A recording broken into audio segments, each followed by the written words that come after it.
What's up guys, today we're going to take a look at the armbar position and how to separate my partner's hands depending on how he's locking. Okay, so we're going to take a look at the most common armbar situation where I have one leg under his arms, one over. This will be the crossface leg. So he can be locking in many ways. The first one, and pretty much the weakest for him, will be when he's locking with his fingers. Okay, then he has a palm to palm grip, wrist to wrist, and then the rear naked choke grip, which is arguably the strongest, and even stronger if he hides his locking hand under my leg. So we're gonna start on the weakest. Okay, so let's start with the finger grip.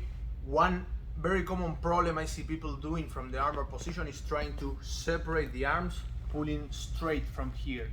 When you do this, you're gonna be fighting with all his bigger muscles, like the lat muscles. You're gonna be fighting a big resistance. So what I wanna do is put his arm in a weaker position where he will be fighting with his shoulder muscles, which are weaker in comparison. So the way we are gonna do it is by either taking his arm and elbow to my bottom hip with this hand, or switch hands and take the elbow to the top hip. So I'm gonna show first on bottom hip. Once I do so, what I'm gonna do is I'm gonna reach here, elbow deep, so my elbow, the crease of my elbow goes to his wrist, fist pointing up, and now I don't wanna do like a bicep curl. I just wanna lock in like so, and I'm gonna start turning my shoulder back. So as you see, I'm putting his arm in this kind of Americana position. Once I do so, I'm just gonna use my body weight leaning backwards to break his grip. So even weakest grip, if I hold strong, if I try to pull like so, it's gonna be very hard to break it. I can break it, but it's gonna be very hard. So we're gonna put the arm in a weaker position and then break. So we bring the elbow down, we go crease of the elbow to the wrist, fist pointing up. Don't think of doing like a bicep curl from here. Lock it in place. You can either grab your neck if you want. And now I start turning my shoulder until I put his arm, keep locking in this Americana position, and now I just lean back to break. Okay, so this is the weakest grip, so it's pretty easy. Let's move on to palm. From here, you want to take a look at exactly, you can zoom in a little bit, exactly at how he is locking. You don't want to pull in the wrong direction and fight his resistance. In this case, if he's locking like so, I know, for example, that if I take the elbow to the top hip and I start pulling here, I'm gonna be pulling right into the resistance of the grips, okay, his fingers. So I wanna take a look at this and figure out where is the weakness of the grip. In this case, will be to this side. So again, if I take it to the top hip and I try to break it this way, I might be able to do so, but I'm fighting the resistance. So it's not the smartest thing to do. In this case, I can see that the weakest part would be to this side. So if he switches, yeah. Now if I do this, lock strong, I'm gonna be fighting the resistance of the grip. I can still manage to break it, but it's gonna be much harder. So in this case, I just need to switch. Now I'm fighting the weakness of the grip. Let's move on to wrist to wrist. To wrist, like so. Yeah. So from here, we cannot exactly do the same because now his fingers are in the way. So what we're gonna do is we're gonna start digging in with the blade of our hand on the arm that I wanna separate, and then I get elbow deep. I twist the arm, and even his fingers are here, the grip is pretty weak at this point, so I can just lean back and break. One more time, wrist to wrist. I start digging in, elbow deep. Remember, you can also grab your collar, your neck, whatever helps you do it. And you lean back and break. Let's do wrist to wrist to the other side.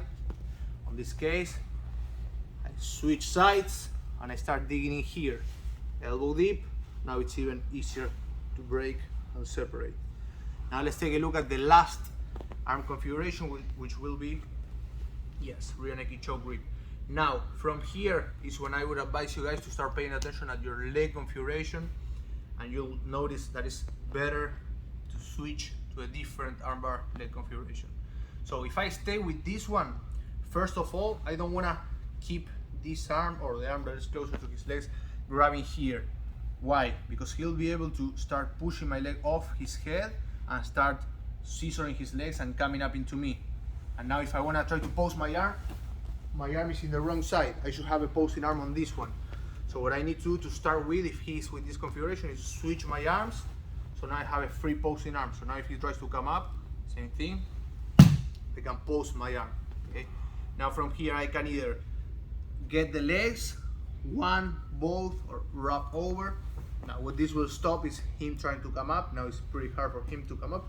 Or when I'm ready to go, I'm gonna use a C grip on the wrist of the arm that's going under my leg, and I'm gonna take my leg, my crossface leg, out just for a second. It has to be quick. I'm gonna take it out, pull his hand out, and bring it back. If I take too long here, the second I take the leg out, he's gonna start coming up. Okay, and we're gonna be in a problem. So we are gonna go back. We're gonna take the C grip, take the leg out, and very quick bring back. Once we do so, we can lock our feet or whatever helps you close the space so he cannot get the hand again. And now he leaves the hand, let's say grabbing my, I can start reaching the wrist, passing the arm to this side and trapping the arm on my hip like so. Okay, now it becomes very hard for him to relock, try to relock. His arm is trapped and I can start sliding my arm, and as he's not grabbing onto anything, or even if he grabs onto the cloth, this is a very weak grip, so you can always lean back opposite to we were doing. So once again, he has this strongest grip of them all. I'm posting, C grip, quickly take out and come back. Now I'm gonna take this arm to my bottom hip. I'm gonna move my chest forward and I'm gonna trap, pulling from the elbow. Now see how his arm is trapped here. Okay, he cannot relock. Now I just lean back. Once the arm is far away that I know he won't be able to relock, I go double wrist and take the submission. Now let's take a look at the better leg positioning and you'll know why.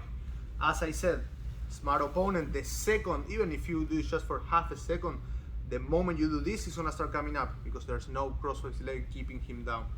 So a better leg configuration for us would be if we feed the bottom leg through to this side, okay, and the top leg protecting it. Now, what happens if I do the same? C grip, take the leg out. Now, if he starts coming up into me, he comes up right into the triangle, okay? So now, this way, this, in my opinion, is arguably the strongest armbar position of them all.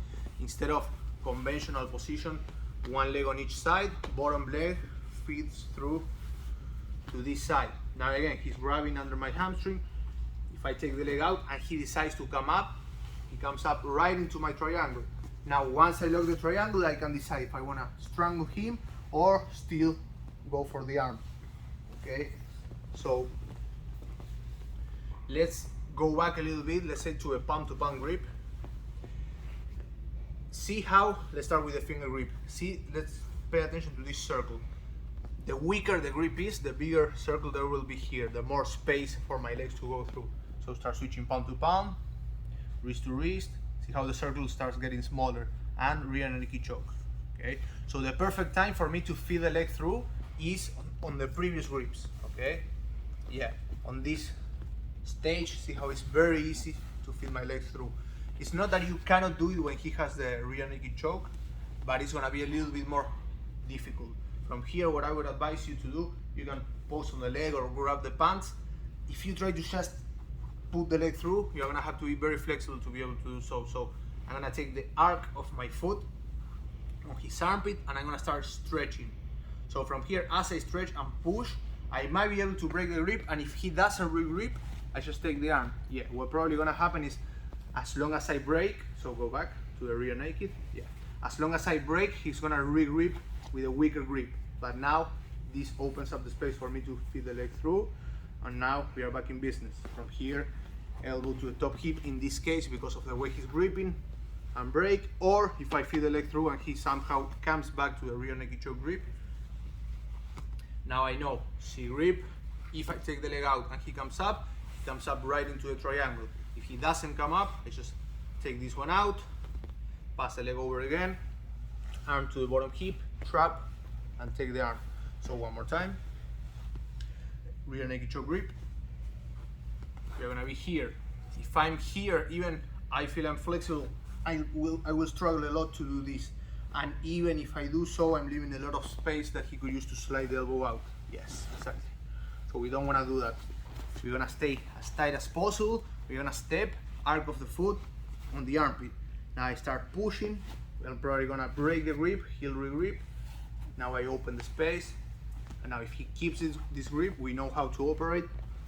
Break, or if he comes back to a rear naked choke with the hand under, see grip, take the leg out, drop, go for the double wrist.